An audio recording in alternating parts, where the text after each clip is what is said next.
So my question was about abortion, and I just wanted to know, why exactly do you think a first trimester fetus has moral value? Okay, so a first trimester fetus has moral value because whether you consider it a potential human life or a full-on human life, it has more value than just a cluster of cells. If left to its natural processes, it will grow into a baby. So the real question is, where do you draw the line? So you're going to draw the line at the heartbeat, because it's very hard to draw the line at the heartbeat. There are people who are adults who are alive because of a pacemaker. They need some sort of outside force generating their heartbeat. Okay, are you going to do it based on brain function? Okay, well, what about people who are in a coma? Should we just kill them?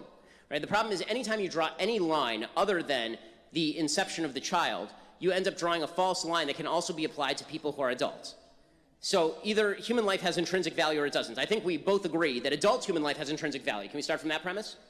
I believe that sentience is what gives something moral value, not necessarily being a human alone. Okay, because, when you're asleep, can I stab you? I'm still considered sentient when I'm asleep. Okay, if you are in a coma from which you may awake, can I stab you?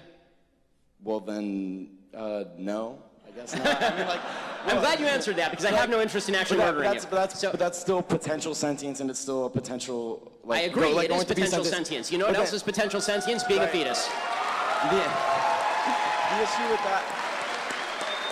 The issue I have with that, though, is that if I'm in a coma and I'm not like doing anything to anyone, I'm not causing any issues amongst the world. Whereas an unwanted child may or may not be a burden to people. Okay, well, there are lots of people who are unwanted, right? I mean, there are lots of people's parents who are unwanted, right? We're a bunch of college students. You know, the problem is that now you're shifting the argument, right? Before you were making the argument based on the intrinsic value of a life based on sentience, and now you're talking about the level of burden that somebody presents as a separate moral argument. Okay, I don't believe that you being a burden on somebody is justification for them killing you, as a general rule. I'll leave it at that, but I appreciate you and thank you. No, thanks. Developing tonight, new fallout after the Supreme Court issued one of the court's most sweeping decisions on abortion rights in more than a decade. Today, the court determined that Texas had gone too far with new rules that state described as safety standards for abortion clinics. Shannon Bream reports live tonight from Washington. Justice Kennedy was once again the key vote in a critical case, this time siding with the liberal wing of the court to strike down portions of a Texas law the authors say was meant to safeguard the health of women seeking abortions. Critics said that was just a sham and that the real motivation was to shut down the majority of clinics in Texas. They argued that women in that state would be left with few options, likely being forced to drive hundreds of miles to get to a doctor or clinic who could comply with the standards.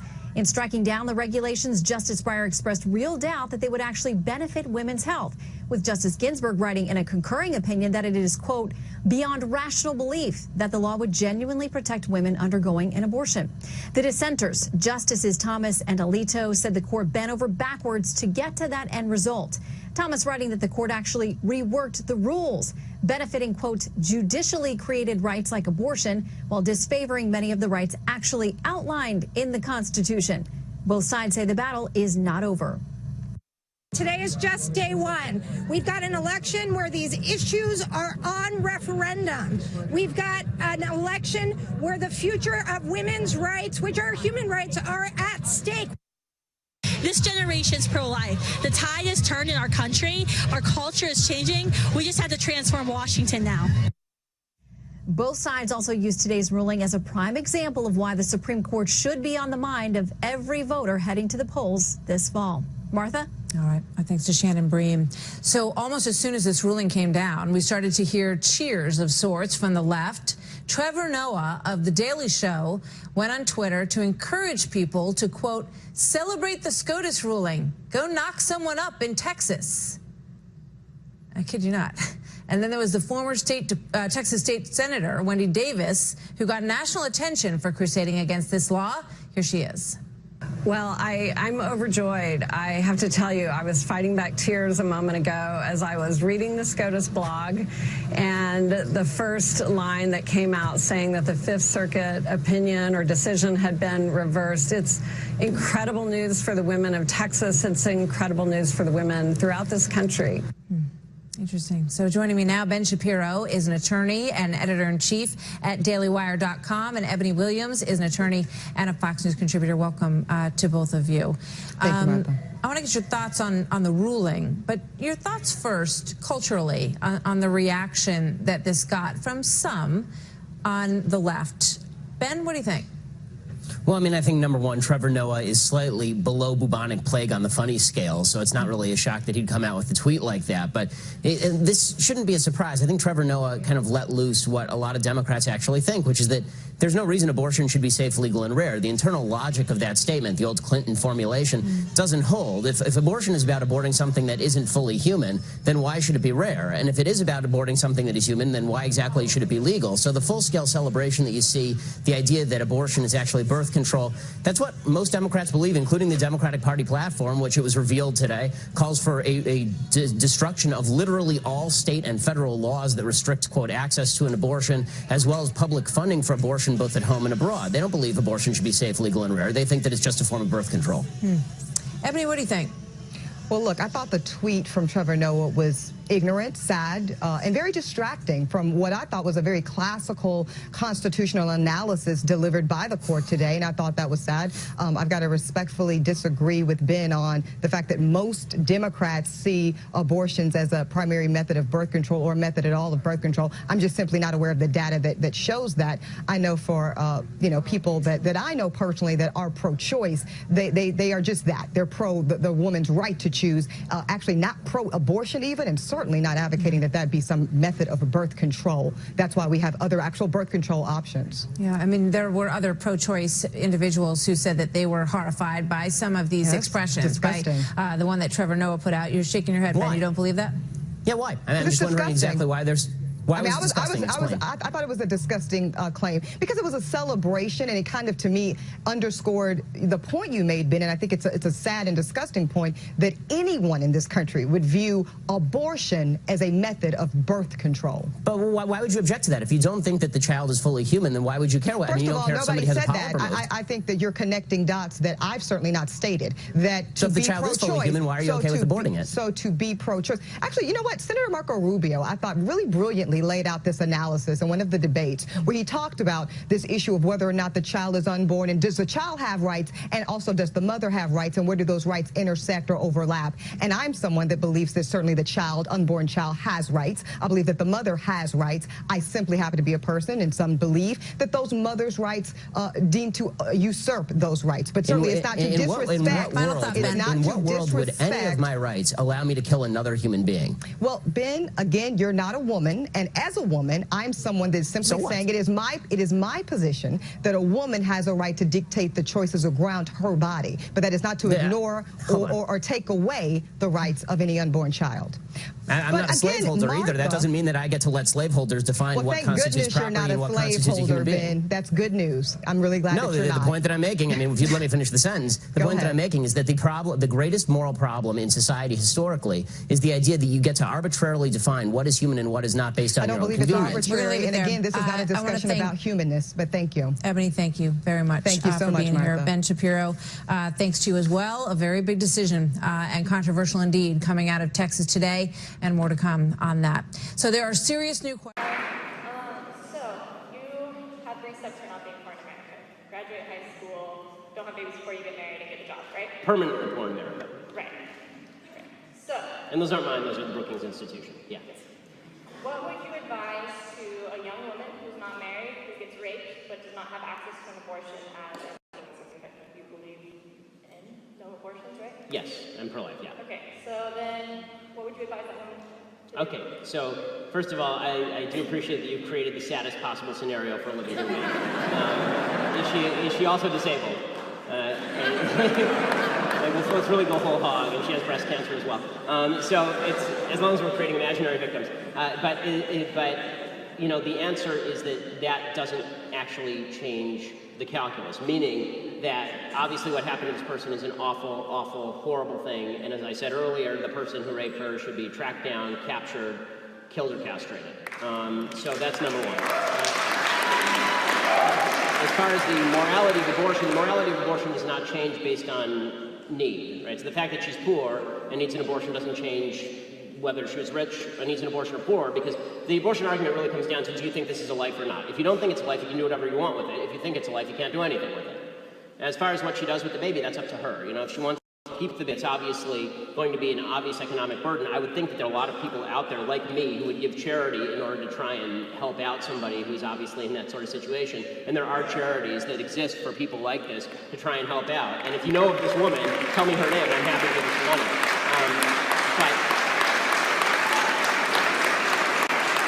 In terms of abortion, adoption is also another option. If this is a person who can't take care of the baby, putting it for adoption seems to me a better option for the baby than killing the baby.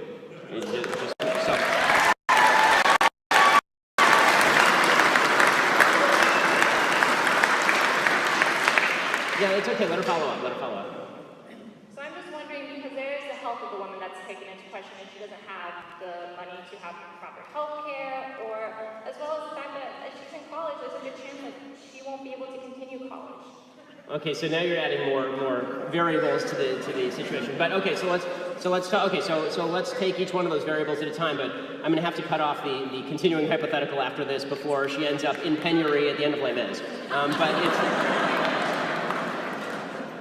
Okay, the idea that what about the health of the mother? So my view on abortion, again, the morality of killing a baby does not change as long as the baby's not actually threatening the life of the mother. In the cases where the baby threatens the life of the mother, like for example, you have a case where a woman has actual breast cancer and she needs chemotherapy and she's pregnant, but the chemotherapy will abort the baby, which actually does happen, right?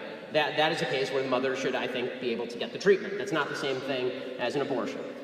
So they're actually treating the mother for what she's got, and the byproduct of that is the baby is terminated, the baby's killed, basically.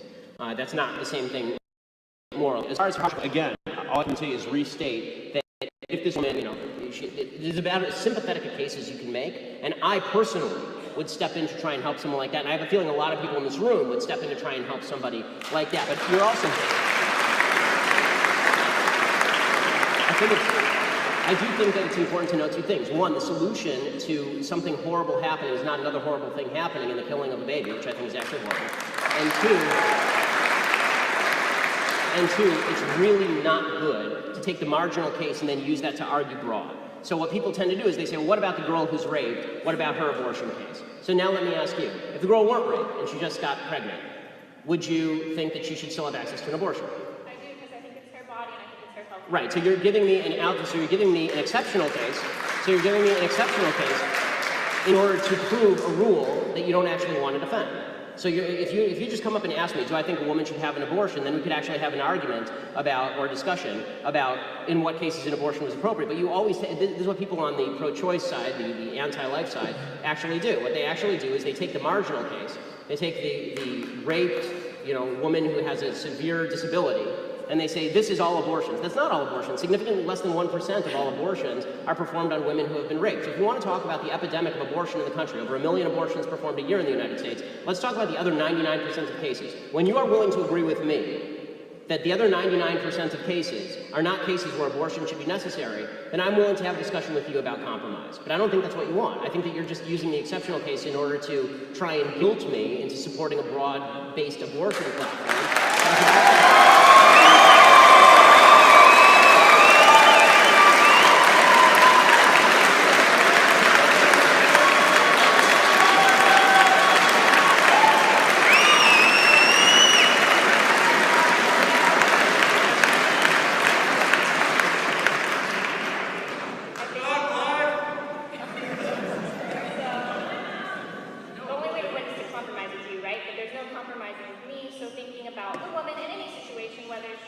No, I just, sure. So whether thinking the woman got pregnant because of rape, or if the woman is pregnant because she didn't have access to birth control, but even if she does...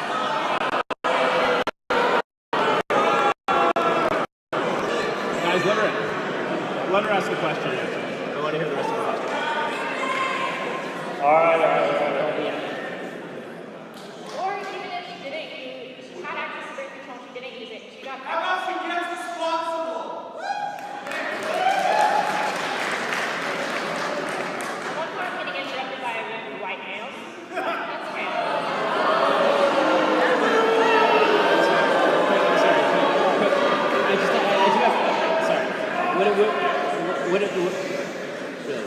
would it be better if they were all black?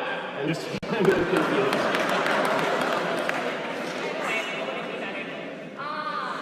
The point is you're overlooking the woman in the situation. Well, guys, okay.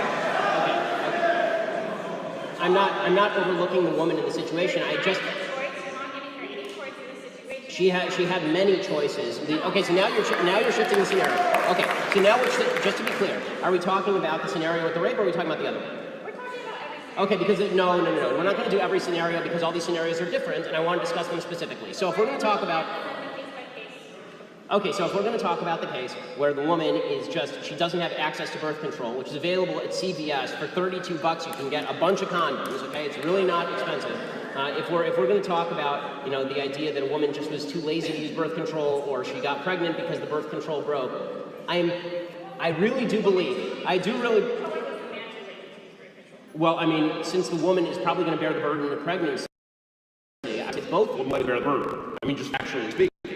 Okay, the man has a lot less cost there. She does bear the physical burden. I mean, you're the one calling pregnancy a physical burden, aren't you? Yeah, I am, but I'm wondering so you're saying that the man shouldn't have any responsibility? No, I'm saying the man should marry her. You're the one saying the woman should stay single and then rely on the government.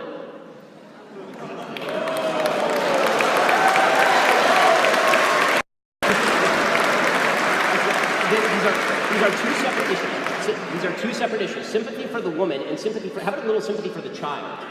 Okay, at any point does sympathy for the child come in here?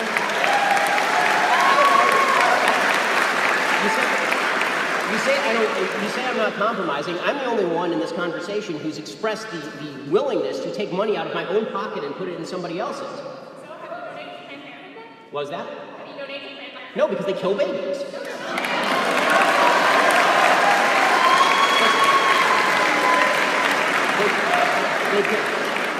They kill 300,000 unborn children a year. No, I don't donate to a baby genocidal organization.